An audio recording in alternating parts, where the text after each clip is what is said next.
warahmatullahi wabarakatuh. Perkenalkan, nama saya Farhan Alif dengan NIM 2416030118 dengan dosen pembimbing yaitu Ibu Sylvia Rosita, SSI, MSI. Di sini saya akan menjelaskan materi pembelajaran matematika ekonomi. Yang pertama yaitu deret ukur, yang kedua deret hitung, yang ketiga keseimbangan pasar. Baiklah, langsung saja saya jelaskan peranan matematika dalam ekonomi.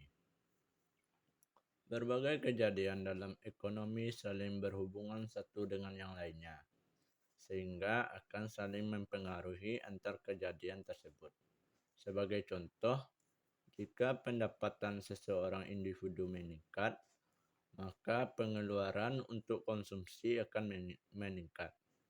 Contoh lainnya ialah terjadi kenaikan harga sedangkan pendapatan tetap, maka permintaan akan barang tersebut akan menurun. Materi pertama ialah deret ukur.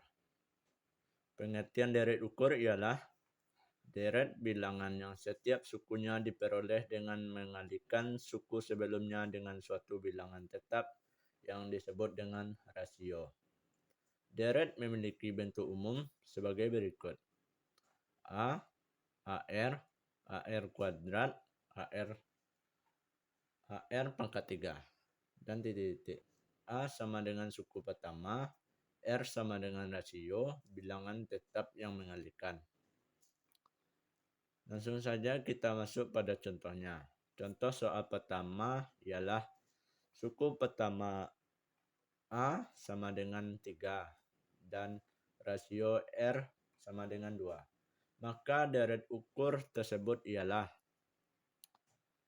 kita jawab 3, 6, 12, 24, 48, dan 96.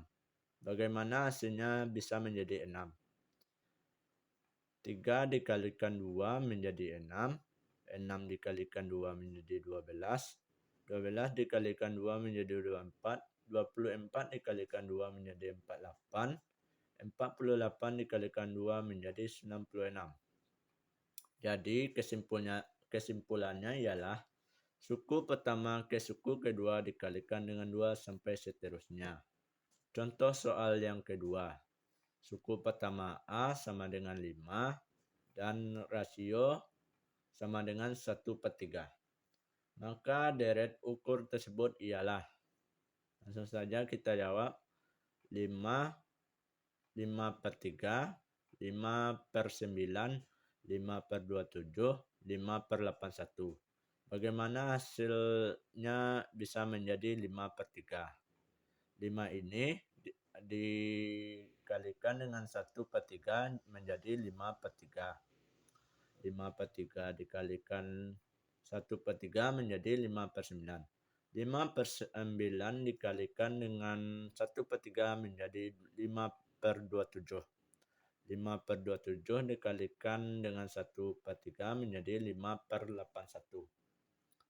Jadi kesimpulannya ialah suku pertama ke suku kedua dikalikan 1/3 sampai seterusnya. Contoh soal yang ketiga. Barisan 2, 4A, 32, dan titik-titik merupakan barisan geometri. Mengapa disebut dengan apakah selisih setiap suku merupakan bilangan genap? Langsung saja kita jawab ialah benar, karena rasio dan suku pertama ialah genap. Maka seluruh suku barisan ialah genap.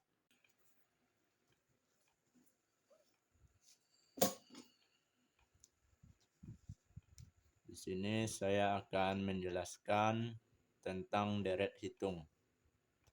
Deret hitung adalah deret bilangan yang setiap sukunya diperoleh dengan menambahkan suatu bilangan tetap yang disebut dengan beda, dalam kurung D. Deret ini memiliki bentuk umum sebagai berikut. A, A ditambah D, A ditambah 2D, A ditambah 3D, titik, dan seterusnya. A adalah suku pertama, D adalah beda, berarti bilangan tetap. Contoh soal yang pertama.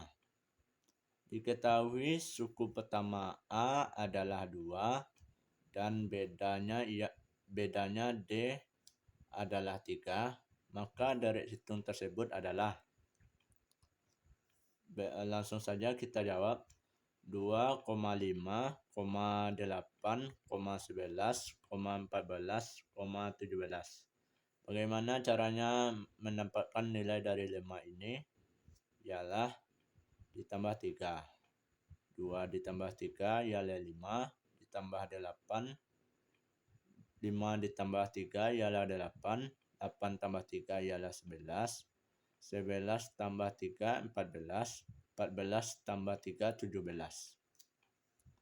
Jadi, setiap suku diperoleh dengan menambahkan 3 ke suku sebelumnya. Contoh soal yang kedua. Diketahui suku pertama A adalah 10 dan beda D adalah min 2. Yang ditanya adalah deret hitung tersebut titik. Dijawab 10,8, 6, 4,2, 0, min 2, min 4. Bagaimana dari suku pertama ke suku kedua? Menghasilkan 8, yaitu dikurang 2. 10 dikurang 2 jadi 8. 8 dikurang 2 jadi 6. 6 dikurang 2, 4. 4 dikurang 2, 2. 2 dikurang 0. 2 dikurang min 2 ialah 0. 0 dikurang 2 ialah min 2. Min 2 dikurang min 2 sama dengan min 4. Jadi, setiap suku diperoleh dengan mengurangi dengan 2 ke suku sebelumnya. Rumus jumlah deret hitung ialah Sn sama dengan N per 2 dalam kurung 2A ditambah N dikurang 1 tutup kurung D. Contoh soal yang ketiga. Barisan 4, P, 20, titik. Merupakan barisan aritmatika. Apakah setiap suku barisan bernilai positif? Langsung saja kita jawab. Diketahui A sama dengan 4, beda dalam kurung D adalah P dikurang 4 sama dengan 20 dikurang P. 20 dibagi min 4 menjadi 20 dikurang P. 2P sama dengan 24. P sama dengan 24 dibagi 2 menjadi 12. P dikurang 3 sama dengan 12 dikurang 4 sama dengan 8. Jadi setiap barisan sukunya bernilai positif seperti 4, 12 dan 20.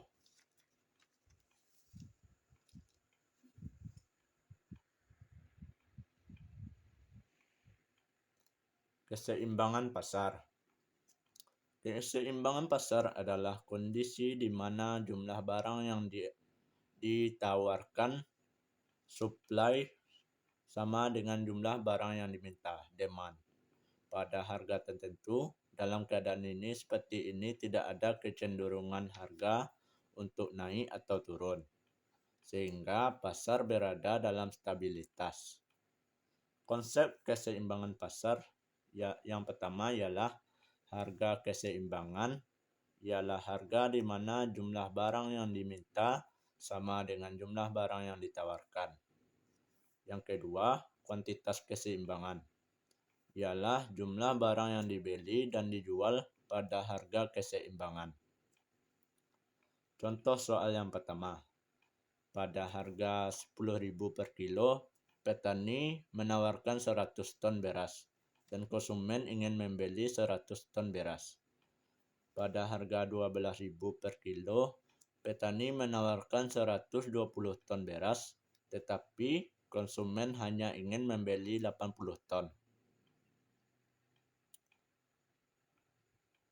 Dijawab, dalam kasus ini, harga seimbang ialah 10.000 per kilogram dan kuantitas keseimbangnya ialah 100 ton. Pada harga ini tidak ada kelebihan penawaran yang disebut dengan surplus atau kekurangan penawaran yang disebut dengan shortage. Contoh soal yang kedua. Pada harga 3 juta, pabrikan menawarkan 50.000 unit dan konsumen ingin membeli 50.000 unit. Pada harga 3.500.000, pabrikan menawarkan 60.000 unit, tetapi konsumen hanya ingin membeli 40.000 unit. Langsung saja kita jawab.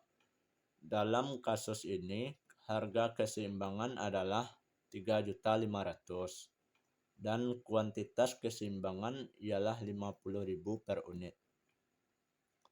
Pada harga ini, pasar berada dalam keseimbangan.